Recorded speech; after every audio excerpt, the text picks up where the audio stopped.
وایي زه به هم مسافرۍ کې مرمه. اته کلنه ماشومتوب دورانو بیا شونځلمې د لیونتوب دورانو زه یې ګلاب په خپل باغچه کې کړم او پلار مې داخل په مدرسه کې کړم. په دغه وخت د 14 کالو ومه، په زړه مې غم نه و، خوشحاله ومه. مالیار باغچه کې د ګلانو نه و، په سر مې لاس د مشرانو نه و. پلار مې دوبۍ کې مزدوري کوله او ما یې په روپو ښه جواري کوله. خوږې مرغې کې ګرځولې بچې، د پلار نیازبینه او نازولې بچې. څه مې کول چې مدرسې ته تلم او ما څه روپۍ وې میخانې ته تلم. چې د غمونو خیال مې کور ته وشو، چې ټلیفون مې خوږې مور ته وشو. ټول شو راټول په چوت اواز یې وویل، په ټلیفون یو سړي داسې وویل، په اکسیډنټ کې یو سړی مړ دی، بېګا د شپې هغه پلان کې مړ دی. په ارمانونو مې سیلاب راغی، په کور مې بې نیټې عذاب راغی.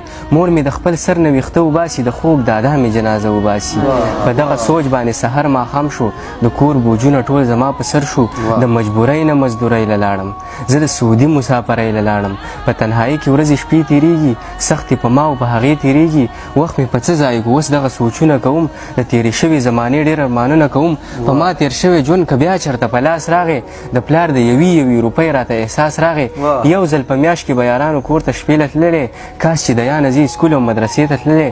نن به مې ولې سوي سوي اسویلي کولې، د کور نه لرې به مې ولې زندګي کولې، د انسانانو به مې ولې غلامي کولې. افسوس د یانه زه په اوښکو کې رانجه وسکمه، په دې خبرو باندې وینې د دې زړه وسکمه. ویمه د پلار په شان به زه هم مزدورۍ کې مرمه، د کور نه لرې به زه هم مسافرۍ کې مرمه.